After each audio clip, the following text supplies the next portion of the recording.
नमस्कार, स्वागत है आपका एक बार फिर से। जैसे कि आप सभी को पता है, अभी देश में कुछ ऐसा माहौल बना हुआ है जिससे क्या है, खलबली मची हुई है। खलबली कैसे मची हुई है? जैसे कि आप सभी को पता ही होगा, जो समाजवादी पार्टी है सपा, उसके एक नेताजी हैं रामविलास सुमन, उनका नाम है। तो वो कुछ ऐसा बयान देते हैं जिससे क्या होता है, पूरा मीडिया, पूरे जो राजनेता हैं, पूरी जो पार्टियां हैं, पूरे जो लोग हैं, वो क्या है, हिले हुए हैं। वो कैसे हिले हुए हैं? उन्होंने एक बयान दिया है कि जो राणा जो सांगा जी थे अपने राजस्थान के, उन्होंने उनको गद्दार साबित कर दिया है। गद्दार कैसे साबित कर दिया है? उनका कहना है कि जो बाबर था, उसको अगर हिंदुस्तान में किसी ने बुलाया है तो वो कौन है? वो है अपने राणा सांगा जी। अब उन मूर्ख भाई साहब को मैं ये बताना चाहता हूं कि एक तो आप जिस इंसान के बारे में बात कर रहे हो, कृपया करके एक बार उसका इतिहास पढ़ना। वो ऐसा इंसान था जिसके शरीर पर 80 घाव थे, उसके बावजूद भी वो युद्ध लड़ने के लिए खड़ा हुआ था। जानबूझकर अपने देश के बारे में सोचकर, अपने उस भूमि के बारे में सोचकर उनके सरदारों ने उनको क्या कर दिया था, जहर दे दिया था। वो बात अलग है कि उस इंसान में वीरता ही इतनी कूट कूट कर भरी हुई थी कि उसको परवाह नहीं था कि उसके एक हाथ नहीं है, एक पैर नहीं है, एक आंख नहीं है। ऐसे कि मान लो आप आधा शरीर नहीं है, फिर भी उसके अंदर ऐसा जुनून है कि मैं अभी के अभी जाऊं और दुश्मन से दो हाथ करूं। इससे पहले मैं आपको थोड़ा सा फ्लैशबैक बताता हूं। वो फ्लैशबैक कैसे बताता हूं, वो आप बने रहिए मेरे साथ। तो जब राणा सांगा जी अपने राजस्थान में थे, यानी कि मेवाड़ में जब शासक थे मेवाड़ के, तो उस समय दिल्ली में एक शासक हुआ करता था, इब्राहिम लोदी। अब इब्राहिम लोदी से जो है, उसके दोनों चाचा परेशान थे। दोनों चाचा कौन कौन से? एक तो दौलत खान लोदी और एक आलम खान लोदी।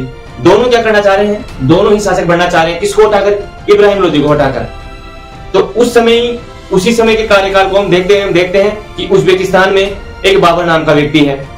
यानी कि जो हम पढ़ते हैं आगे, हम जो मुगल रियासत स्टार्ट होती है, उसका नींव अगर मुगल रियासत की किसी ने रखी है हिंदुस्तान में, तो वो कौन है? बाबर है। उस बाबर का क्या है, वहां पर चाचा शासक बना हुआ है उज्बेकिस्तान में। तो वो खुद का चाचा उसको लात मारकर तो भगा देता है वहां से बाबर को। अब बाबर चोरियां करते हुए, डाके डालते हुए कहां पे आ जाता है? अफगानिस्तान यानी काबुल में आ जाता है। अब काबुल में आ जाता है। अब काबुल में क्या ही था उस समय? काबुल वीरान जगह थी, कुछ खाने पीने की वहां पर कोई व्यवस्था नहीं, कोई ऐसे कोई व्यापारी वहां पर नहीं जाया करते थे कि जिस वजह से काबुल, जैसे कि आप सभी को पता है, काबुल में उस समय कुछ हुआ नहीं करता था। तो काबुल भी क्या था, एक तरीके से वीरान ही देश था। अब ये चीजें किसको पता पड़ी कि ऐसे कोई अटैक कर रहा है? यानी कि उस समय अपने भारत पर बाबर 4 बार अटैक करता है। 4 बार अपने पंजाब पर अटैक करता है और वहां से कुछ लूटता है सामान और फिर से वापस भाग जाता है, फिर आता, लूट कर फिर भाग जाता। ऐसे करके वो 4 बार क्या करता है, पंजाब से लूट मार करता है। अब ये चीजें किसको पता पड़ती है? ये चीजें पता पड़ती हैं आलम खान लोदी और दौलत खान लोदी को। दोनों क्या बनना चाह रहे हैं? राजा बनना चाह रहे हैं। तो ये क्या करते हैं, ये बाबर के पास मैसेज भिजवाते हैं कि तू क्या है, तू दिल्ली आ जा और यहाँ से क्या है, इब्राहिम लोदी को हटा दे और हमारे को राजा बना दे। हम तेरे को इतना सोना, इतना धन देंगे कि जो तूने अपनी जिंदगी में कभी देखा नहीं होगा। तो बाबर बोलता है चलो ठीक है, आ रहा हूं। अब वो आ जाता है और आकर क्या करता है, यहाँ पर इब्राहिम लोदी को हराता है। अब इब्राहिम लोदी को कौन से युद्ध में हराता है? तो वो इब्राहिम लोदी को हराता है पानीपत का जो पहला युद्ध हम पढ़ते हैं 1526 में, किसके मध्य होता है? इब्राहिम लोदी और बाबर के मध्य। अब इस युद्ध में कौन किसको हराता है? इस युद्ध में जो बाबर है, इब्राहिम लोदी को बुरी तरीके से हराता है। अब चूंकि बुरी तरीके से हराता है तो बाबर को यहाँ पर भयंकर सोना मिलता है। वो इतना सोना देखकर पागलों की तरह रिएक्ट करता है। अब ये सब देखकर वो दौलत खान लोदी और आलम खान लोदी को कहता है कि मैं तो अब यहाँ से नहीं जा रहा। ये चीजें हो चुकी हैं किसमें? पानीपत वाले युद्ध में। अब हम बात करते हैं राणा सांगा और इब्राहिम लोदी की।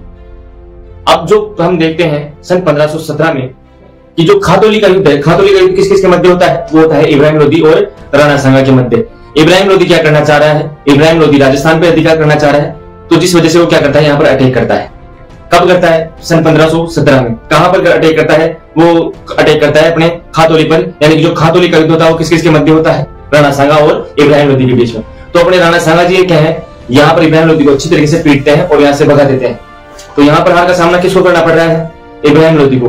कब करना पड़ रहा है? सन 1517 में। उसके बाद में जस्ट 1 साल बाद में और इब्राहिम लोदी अटैक करता है राजस्थान पर। वो करता है बाड़ी, यानी कि धौलपुर में एक जगह पड़ती है बाड़ी, जिसको हम बाड़ी का युद्ध के नाम से भी जानते हैं। वो अटैक करता है सन 1518 में। अब इस युद्ध में भी क्या है, बाबर को क्या है, महमूद इब्राहिम लोदी को क्या करना पड़ता है? हार का सामना करना पड़ता है। इब्राहिम लोदी फिर से हारकर वापिस दिल्ली चला जाता है। अब ये चीजें हो रही है।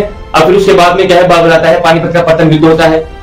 अब क्योंकि उस युद्ध में बाबर अपनी जो किताब है उसमें ऐसे लिखवाता है, पहले तो उसको सोना मिल चुका है, तो वो क्या करता है, काबुल में हर एक इंसान के पास क्या करता है, सोने का सिक्का भिजवाता है।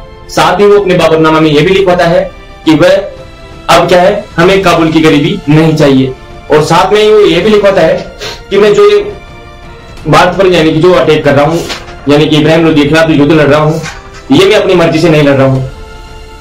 राणा सांगा मेरे को मैसेज भी देता है कि तू भारत आजा, हम दोनों मिलकर किसको हराएंगे, इब्राहिम लोधी को हराएंगे। तो पहली बात तो ये है कि ये मात्र ये चीज हमारे को कहां पे मिलती है, ओनली बाबरनामा में मिलती है।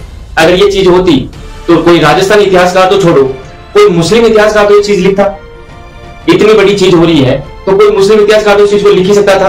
तो ये सब चीजें हम देखते हैं कि बाबर क्या है, अपनी संतुष्टि के लिए करता है, अपनी संतुष्टि के लिए ये सब झूठी चीजें लिखवाता है। क्योंकि आप देखिए ना, एक तो बाड़ी के युद्ध में और एक खाटोली के युद्ध में राणा सांगा अच्छी तरीके से इब्राहिम लोधी को हराता है। तो इब्राहिम लोधी के लिए वो बाबर को यहाँ पर हिंदुस्तान में बुलाएगा।